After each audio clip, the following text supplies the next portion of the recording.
தீ விபத்து ஏற்பட்ட சென்னை சில்க்ஸ் கட்டிடத்தை மாநகர காவல் ஆணையர் விஸ்வநாதன் பார்வையிட்டார்.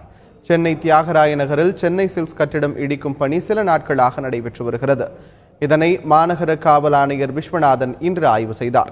முன்னதாக அப்பகுதியில் ஏற்பாடு செய்யப்பட்டிருந்த சாலை பாதுகாப்பு விழிப்புணர்வு நிகழ்ச்சியில் பங்கேற்ற அவர் தலைக்கவசம் அணிந்து வந்த இருசக்கர வாகன ஓட்டிகளுக்கு பூங்கொத்து கொடுத்தார். தலைக்கவசம் அணியாதவர்களுக்கு துண்டு பிரசுரம் வழங்கி விழிப்புணர்வு ஏற்படுத்தினார். பின்னர் செய்தியாளர் சாலை விதிகளை அனைவரும் பின்பற்ற வேண்டும் என கேட்டுக்கொண்டார். இன்னைக்கு எல்லா பொதுமக்களுக்கும் சென்னையில் பல இடங்கள்ல சாலை பாதுகாப்பு பற்றிய விழிப்புணர்வை எல்லாருக்கும் சொல்றோம்.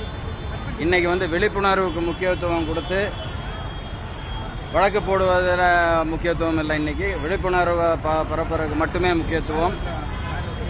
அனைவரும் அதை சாலை விதிகளை கடைபிடித்து பாதுகாப்பான சாலைகளாக சென்னை சாலைகளை மாற்ற வேண்டும் என்று சென்னை மாநகர காவல்துறை சார்பாக கேட்டுக்கொள்கிறேன்.